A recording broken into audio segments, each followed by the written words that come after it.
Happy to be reviewing this one with you guys.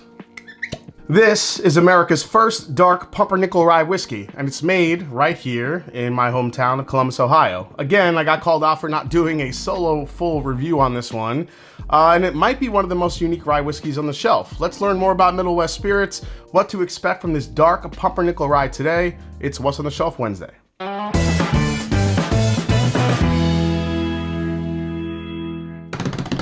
Welcome to the MashanddDrum Whiskey Room. I am Jason C, and this is What's on the Shelf Wednesday, the series where I bring you quick reviews of whiskeys you can actually find on the shelf, including bourbons, rye, scotches, Irish whiskeys, and more. So I'm going to let this whiskey open up a little bit, and while we're doing that, we're going to hear from today's sponsor, my new favorite cereal.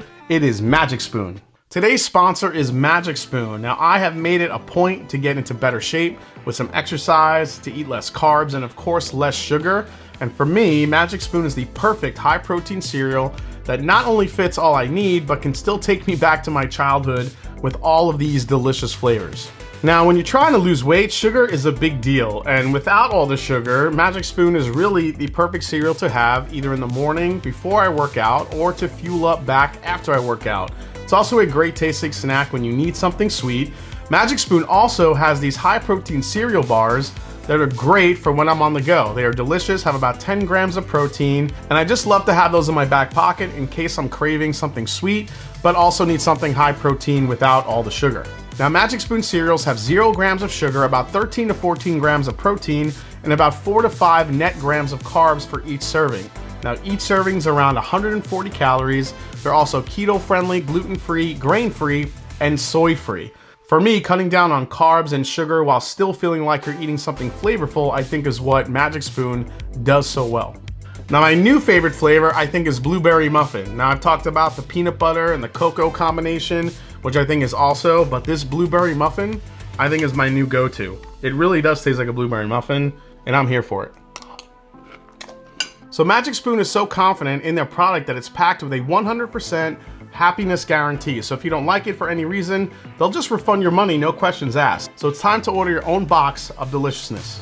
So use my code MASH to get $5 off your delicious high-protein Magic Spoon cereal by clicking the link in the description. You can build your very own 6-pack variety box, add blueberry muffin, get the peanut butter, get the cocoa. There's some other great flavors as well, like fruity, frosted, maple waffle, and they even have a birthday cake flavor. So click the link below, use the code MASH for $5 off your variety box, and get yourself some blueberry muffin.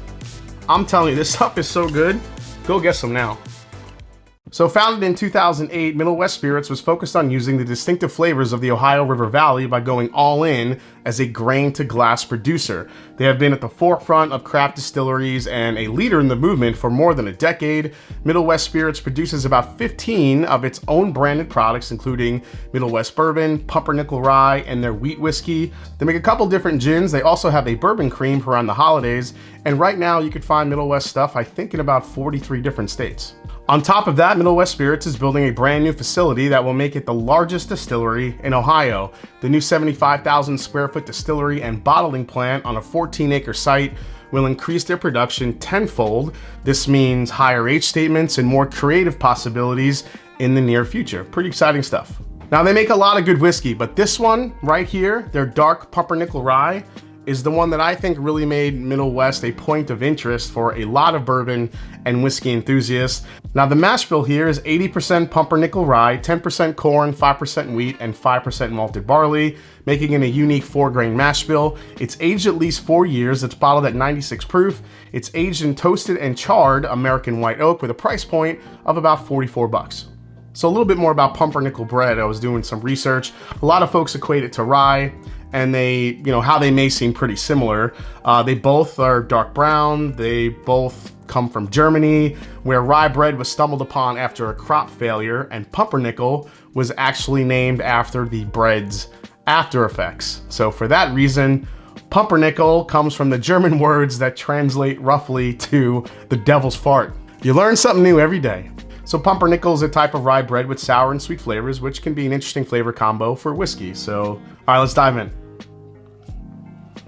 Off the bat, I think this is a lot sweeter than a lot of people would think. It comes off very fruit forward to me, which I really like, but that pumpernickel rye breadiness is there. It can be very dark, a little bit more on like the molasses side, a little bit more of a baking spice side. Tons of cinnamon here in this one. A little bit of clove as well. And I do think there's a little bit of a smoky barrel char note here. It's just a really well-rounded, flavored rye whiskey. I do think that people say pumpernickel, they're not really sure what to expect, which is kind of a big reason why I wanted to do this full review. Even though I've been talking about Middle West, this pumpernickel rye for a little while, I feel like giving it a solo review it was due. So let's give it a try. So that rye breadiness really comes to the forefront on the palate. But for being under 100 proof, it's got a lot of spice, which I love about this. Yeah, a lot of the rye breadiness comes out, a ton of clove, which I don't mind at all. I really do like to find clove in a rye whiskey. But you kind of couple that with some kind of an unexpected fruit forwardness that it may have, because again, I just think like your mind thinks pumpernickel and rye bread and, you know, like a really good deli sandwich. You're not really thinking it's going to be as fruit forward as it is, but I do think there's some of that there. Yeah, the combination of clove, cinnamon, a little bit of like that dark molasses note that's in here too, but a little bit of like a fruit forward component here that just makes this balanced out enough so it's not so rye whiskey heavy, or I should say rye bread heavy. I keep saying rye bread, I'm like thinking of sandwiches. I'm about to start a whole, you know, comment fight here.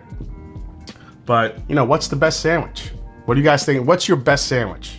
Is it a Cuban? Is it peanut butter and jelly?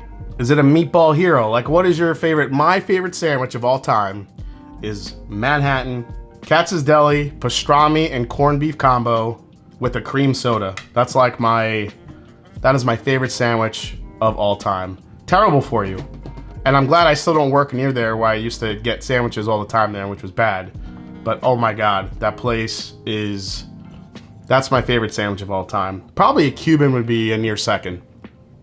So just as this starts opening up, I really do feel like that fruit component that I was getting, kind of the mid palate, starts getting a little bit more light. I do think the rye bread kicks in, the cinnamon, the clove. I do think a little bit of a fennel seed note starts coming in. Not so much black licorice, but kind of a sweet licorice-like note. I hate black licorice, and I think the licorice note in here I really do love. I think it balances out quite a bit. Don't really get any dill in this at all. But I think if you've never had, man, it's getting sweeter too. Caramel, vanilla, clove, a little bit of that dark fruit sweetness, a little citrus coming through now too. This is such a great rye whiskey. I think a lot of people sleep on it, especially if you don't know the brand. This is one that I really wanted to highlight here on What's on the Shelf Wednesday. So let me know down in the comments after you have your sandwich arguments what you think of Middle West Spirits.